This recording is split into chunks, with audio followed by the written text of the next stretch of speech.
Rob here. Hi, guys. I've got another understanding I want to share. It's a potential truth. You can look up in the scriptures or pray about it.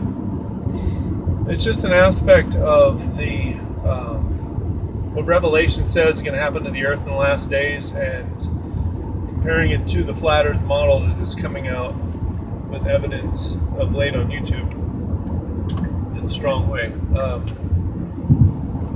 So it has to do with the pillars of the earth. The Old Testament talks about God has set pillars, the earth upon pillars. Okay, I just want to kind of figure with the flood that happened in Noah's time, when the water came down from above the firmament, and then up from under the ground. Okay, and I'm sure it collapsed a lot of the land that was above the water down under the water. So more land is covered now than before, having more water down here. So what I'm understanding is, as the years have gone by, as the centuries have gone by, okay, the water has just been washing away at the pillars underneath. Unless there isn't water around the pillars, but I believe there is. So as the waters wash out, they keep flowing underneath. They're slowly eroding the pillars underneath. And I firmly believe so far that's why you have these sinkholes appearing in various places. There's these huge sinkholes all around the world that are happening. You look on YouTube, just look up sinkholes and it'll show you plenty of videos on that. But more importantly, it talks about in Revelation that there's the greatest earthquake ever that's going to happen in the last time. So the whole earth's going to reel to and fro as a drunkard. Now, if the earth reels to and fro like a drunkard, we know that drunk people, they're unstable and they're leaning this way and that way. So the only way that would work on a flat earth model that I can understand is if the pillars are eroded away, and it does say that the earth will be destroyed. It says something like grief to those who destroy the earth in the book of Revelation. So through sin and all that, the floods came down as a judgment.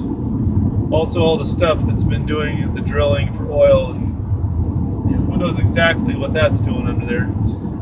But the main thing is if the pillars start to collapse, the land, there's water underneath. So if the land masses move one way, the water's likely to slosh it back the other way. You know what I mean? Because you push water one way, it's going to come back on you, right? So it's going to cause it to reel to and fro like a drunkard. It also says the islands will be removed. Now, even if just the majority of islands and not all of them are removed, what would it take to remove them? Obviously, the islands that we know of in the ocean are actually massive mountains under the sea. They're massive mountains. One time I flew over the Caribbean, and the light was right where I could see through the water, and these huge, massive mountains reaching down to the ocean floor, and these little tiny tips of the mountains sticking out of the sea. So these little islands are massive mountains, okay? So what's it going to take to move these massive mountains and in a result remove the islands? Okay, it would have to collapse downward to remove, because then the islands would be gone. It would be water, right?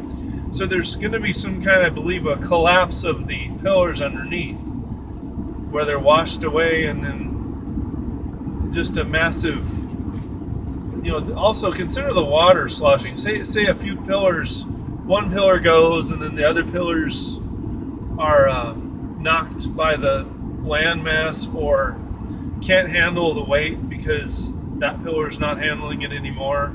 So then another one collapses. Then the water sloshes one way and then it comes back again and knocks out the other ones. So it's pretty massive. It does not say that the whole world will flood. It does say, grief to those who dwell carelessly in the coastlands. And I think the King James words it, woe to those who dwell carelessly in the isles. But the meaning of those words is grief to those who dwell carelessly in the coastlands. Jesus said, when you see the abomination of desolation spoken of by Daniel the prophet, flee to the mountains. So why would he say the mountains? To flee upward, away from I believe it's the sloshing of the water of the earth. It's going to slosh back and forth. It's not going to cover the whole land masses, but there's going to be some massive movement of water back and forth, and swirling, and sea roaring, and the waves roaring. It talks about that in the book of Jude too. But the main thing is the major transformation of the earth in these catastrophe type situations that are going to hit come upon the earth. The mountain falling in the sea, it doesn't necessarily say that the mountain falls out of the sky into the sea, right? So the mountain falling into the sea, John said he saw that, okay? Now I don't remember if it's falling out of the sky into the sea. I don't remember that. And I'm driving, so I can't look it up right now. But it's not wormwood, it's the other one, the mountain that fell in the sea. Wormwood is another thing I've considered, but I haven't learned anything different about the flat earth thing. It does say that it'll make most of the waters bitter and poisonous, right? So I believe that one is like it's a star that falls. I believe that there's something that spreads out into the atmosphere and settles on the waters. That's what I think happens with wormwood. In the physical fulfillment, I do believe in the spiritual also, and that being the waters. The water of the word is the logic. Logic of God is the word.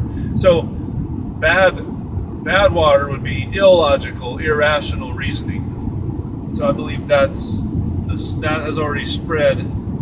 It's going to get worse, of course, by all the evil spiritual influences running rampant in the last days. So, but anyway, there's food for thought on a few other aspects. The reeling to and fro like a drunkard. If you take the globe model and it reels to and fro like a drunkard, they say that there'll be a pole shift, right? And the thing is a drunkard is like an upright.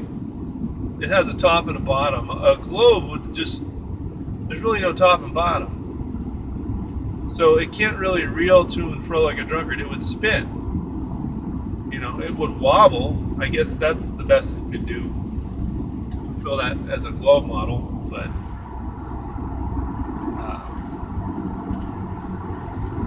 I think if it was a globe model, you would use a different analogy than an upright man that can't stand upright and wobbling around.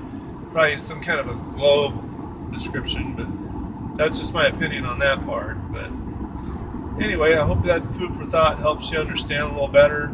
And if you have any other insight, post it below.